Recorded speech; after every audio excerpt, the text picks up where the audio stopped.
I was genuinely surprised when we didn't get a tease or any sort of reveal, no gameplay, no update at all whatsoever at Summer Games Fest in regards to Kingdom Hearts 4, rather. Even more surprised about Final Fantasy, given the fact that the only thing that Square Enix trotted out at that event was, is that when? No, because that was at the Sony event where you got the, the Final Fantasy Tactics remaster come out, and yeah, no, nothing else from Square Enix. Just a weird thing, given the fact that, yeah, Kingdom Hearts 4 was first announced in April of 2022, and we haven't heard anything, really. We know that it's going to kick off a new saga now that the Keyblade, K-E-Y, not X-I, or strange, different... It's just Kingdom Hearts gets so flumpy. But yeah, I'm actually like a pretty reasonably sized fan of the franchise, in so much as I've watched a bunch of the games, at least when it came to a bunch of those cutscene remasters, especially, what was it, 358 over 2 days. Watched that one through a couple of different times. Okay, I think I've pretty much bought every single one of the games, even the DS releases of, what was it, Coded, and God, what was the other one that was on there? But I got Dream Drop Distance. Okay, definitely have that one. Played through and beat the Advanced, GBA Advanced. I had to borrow my friend's brother's Game Boy SP in order to play the game. I beat through both the Sora and the Riku campaign. One I've beat probably like a half dozen times, and two is probably 3 or 4 times. And it's going through Kingdom Hearts and filling everything out, and not even to mention, also playing Birth by Sleep. And then 3, oh god, 3, man. It's like I got the Platinum Trophy for it on PS4, and just going through Remind, the DLC, I couldn't even be bothered. I have it, and I still haven't done it. And now that I have everything now on PC, which is wild to think about, because I got several collections on PS3, on PS4, collector's edition of Kingdom Hearts 3. I'm a pretty big fan of Kingdom Hearts. Okay, so for as much as I got burnt with 3 because of that shit, it was also bad. It's like, it's not quite, it's kind of wild, right? Because I ended up playing that one at the same time that, quite analogous to what I find myself in right now after I was done with Final Fantasy VII Remake back in 2020. I decided to follow that up with Kingdom Hearts 3, and it was like, oh god, I could just go ahead and do without ever playing that again. And I stopped playing games for, until the lead up for, Final Fantasy Rebirth came around. And now that I find myself at the tail end of playing through Rebirth, I decided to pick up Final Fantasy 16, and I've ranted about that quite a lot, and it's probably a game that I like less than Kingdom Hearts 3, but I've also got to run back, and it's probably the thing that I'll play next, but I've also got to go through hard mode of 16 when that comes around. But realistically, until we hear more news about 4, I'm probably going to keep, my Kingdom Hearts playthrough probably behind filling in other gaps for Final Fantasy.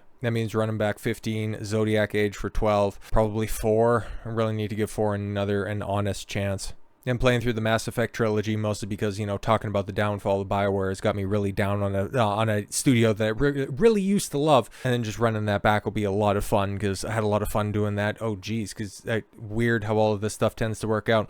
I remember playing through Final Fantasy 15 when that first came out. This is a total sidebar. You can go ahead and skip ahead. That's totally fine, but I'm just about done here. Just, reminiscing on the past. But playing through Final Fantasy 15 when it first came out and being totally and completely underwhelmed by it. But now that the Royal Edition is out and a bunch of DLC, and you can actually play as more than just one character. And here's the thing, man, I actually sort of like the characters of 15 as opposed to all of those cardboard cutouts masquerading as edgy Final Fantasy characters for 16. But going back and playing through the fully realized vision of 15, I think that'll be worth my time. All of these things I can do on PC because, now that they're finally on there, I have a reason to, mod them out to my heart's content to just have a really fun experience with that. That could be really great. And when we get more than just a few leaked screenshots, apparently, for 4, then maybe I'll be convinced to run through and chronologically play through Kingdom Hearts once again. Because, like I said, I really like the original Kingdom Hearts. I know that a lot of those mechanics are quite clunky, but with some of those re-releases, right, they ended up fixing the camera, and that's a lot more user-friendly, and 2 is still,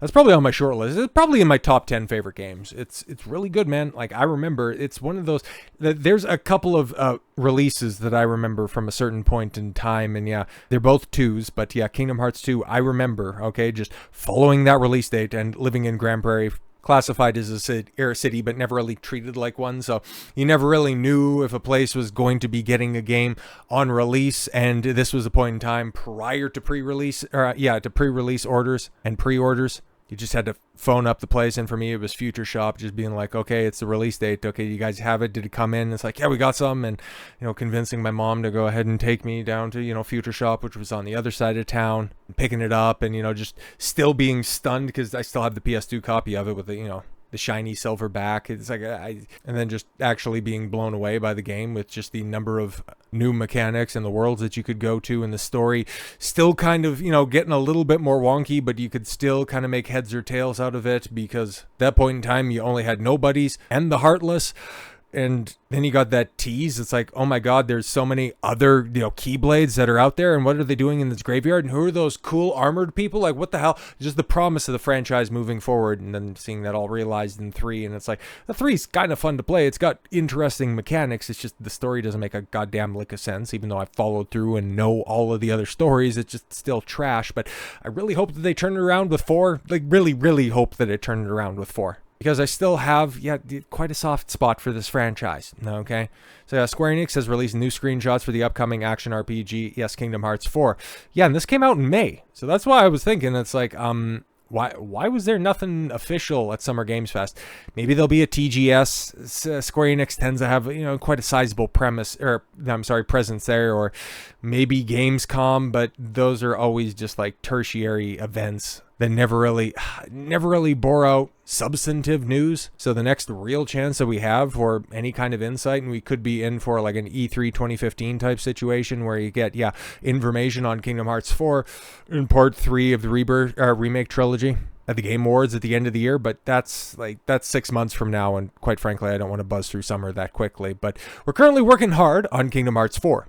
Okay, and we will continue pouring ourselves into the game's development. Reads an update for Square Enix, so we're dedicated to making this experience that lives up to your expectations, which I hope so, man. See how excited you are, and we are truly grateful from the bottom of our hearts. We are equally excited and can't wait to share more about Kingdom Hearts 4 when the time is right. Until then, we appreciate your patience. So at least at this point in time, it's working in some form or fashion, and you got cool new Keyblade mechanics, very obviously right there, where Sora's surfing on chains, I guess, but he also doesn't have any companions. That looks like a distinctly, it could be like modern Disney, maybe it's like outside of, Disney and Burbank or something like that, but that doesn't really look like a Disney World, okay. And you're doing some sort of bare bones Mickey mission, which could be it looks like the library at Hollow Bastion. Like, that really looks like it from KH1, okay, for sure. And you got particle effects in a parking garage and some giant Heartless. It's like, man, it looks pretty cool. I don't know who the kid is. I was like, this is really far into the future, and Sora and Kairi are just,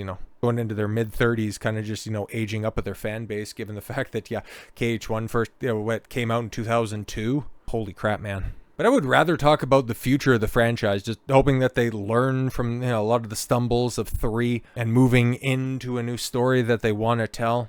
Like, I would much rather focus on this type of stuff as opposed to what TheGamer is working up, because TheGamer claims Kingdom Hearts Sora doesn't understand love due to compulsory heterosexuality. What?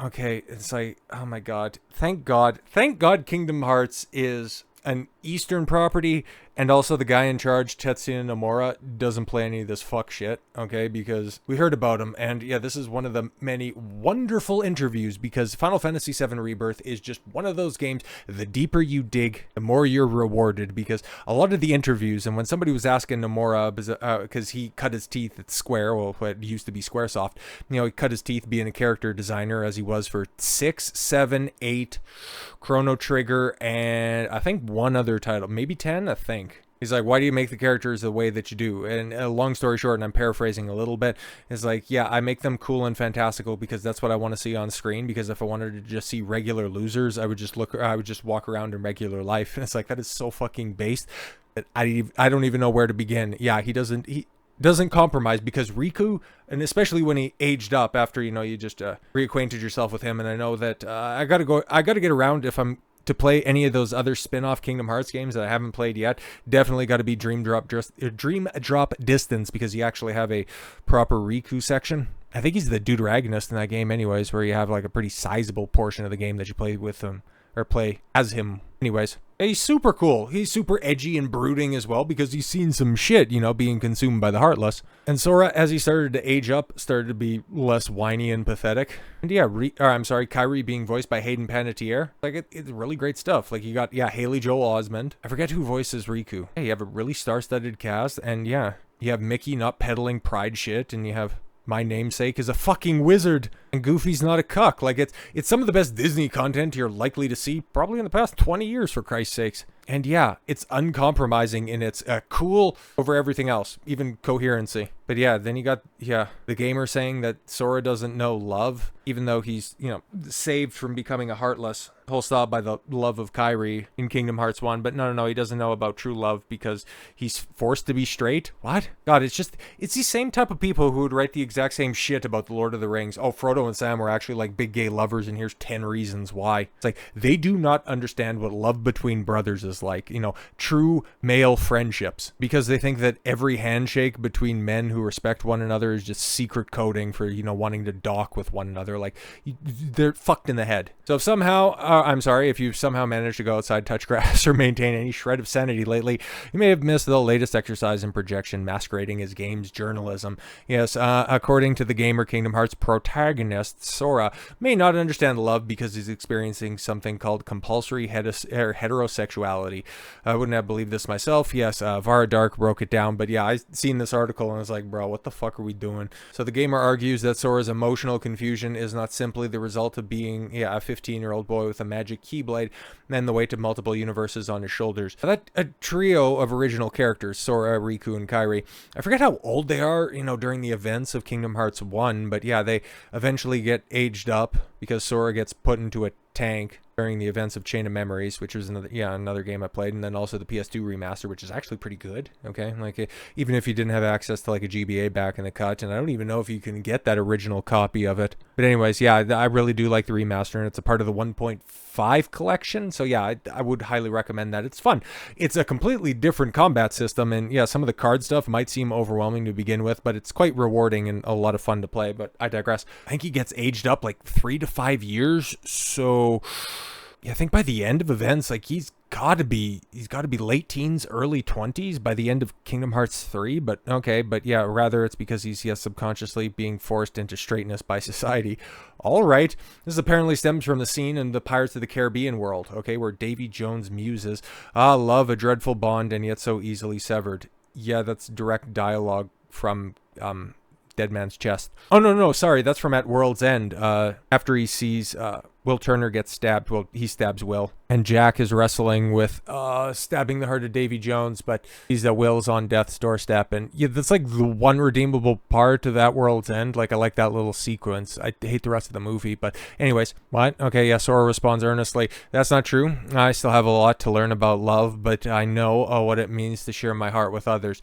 Yeah, because for as much as I like Kingdom Hearts, some of the dialogue is really, really cringe and really, really on the nose. Like, how many heart and love puns do you need to have? Kingdom Hearts, it's not hate, it's light. Oh, God. But at least, Billy Zane's anthem is pretty fucking awesome. That's a, perfectly on brand, emotionally sincere line from a kid who spent his entire life watching Disney couples, conquer darkness. But instead of taking the line at face value, TheGamer decided it was evidence that Sora's, repressed homosexuality. What? Okay, because Belle and Beast, just don't speak to him, apparently. Right, yeah. Okay, the author even admits the article is rooted in her personal experience. Fucking course, okay? Her personal experiences as a gay woman. Yeah, exactly. Just how, like, Leslie Headland needed to write a sister story that was about love and true realization, and how it was a Star Wars story that was the meeting of Frozen and Kill Bill. Kill me. But yes, instead of recognizing that this is, a subjective disconnect, she rewrites stories, Sora's internal monologue, well, it's external in that place, through the lens of her own identity, concluding that he must also be struggling under heteronormative societal pressure. So yes, as Vara puts it, they're not even interested in respecting the creator's intent anymore. No, they haven't for years at this point in time. Like, games journalism is total fucking crap. And yeah, Like, there's a lot of shit that you can criticize, Kingdom Hearts 2, and there's a lot of shit that you can read in there, and hell, fan theories have been running wild for about as long as the series has existed. But to think that Sora is a repressed homosexual, people thought he was a bit, like, hello, back in the cut, but to go to that extent, yeah, that's a bridge too far, and it's even confounding in 2025 in the context of current day games journalism. They really have lost the plot, and if Kingdom Hearts is what ends up breaking them, good for them. We could end up seeing TheGamer fold before we end up getting Kingdom Hearts 4, which would be absolutely wild, but not exactly unwelcome. So with all that said, thank you all very much for the gift of your time. I've been Don Consuelo. I want you to follow your gut and get after it. Take care, everyone.